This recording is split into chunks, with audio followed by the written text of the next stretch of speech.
চায়ের দোকানে বসে উচ্চ মাধ্যমিক পরীক্ষার উত্তরপত্র দেখছিলেন সিলেট মেট্রো সিটি ওমেন্স কলেজের প্রভাষক ইকবাল হোসেন।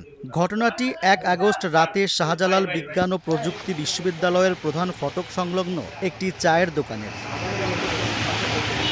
রাত ১০টার দিকে বন্ধুদের নিয়ে আড্ডা দিচ্ছিলেন এবং একই সঙ্গে এইচএসসি পরীক্ষার উত্তরপত্র মূল্যায়ন করছিলেন বলে অভিযোগ এসেছে ওই শিক্ষকের বিরুদ্ধে। শুধু তিনি নন, তার বন্ধুরাও উত্তরপত্র মূল্যায়ন করছিলেন। খবর পেয়েই চায়ের দোকান থেকে তাকে হাতে নাতে আটক করেন শিক্ষা বোর্ডের কর্মকর্তারা। পাশাপাশি তার কাছ থেকে ৪০০ খাতা জব্দ করেন। উনি খাতা আমাদের পাবলিক প্লেসে দেখা শুরু করছেন, তো নিউজে আমরা সবাই গিয়েছি, পুলিশ প্রশাসন আসছে। আসার পরে খাতা জব্দ করে পরে জিডি করা হয়েছে। এখন বিধি মোতাবেক ওনার বিরুদ্ধে বিভাগীয় ব্যবস্থা নেওয়া হয়।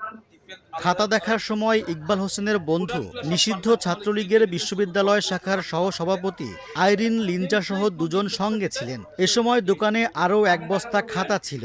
জানা গেছে আগের দিন রাতেও তারা একই দোকানে বসে উত্তরপত্র মূল্যায়ন করেন। অভিযুক্ত ইকবাল হোসেন সিলেট শিক্ষা বোর্ডের একজন পরীক্ষক। তাকে সিলেটের জালালাবাদ থানায় নিয়েছিলেন শিক্ষা বোর্ডের কর্মকর্তারা। এ ঘটনায় থানায় একটি সাধারণ ডায়েরি করার পর তাকে নিজেদের হেফাজতে নিয়ে যান তারা।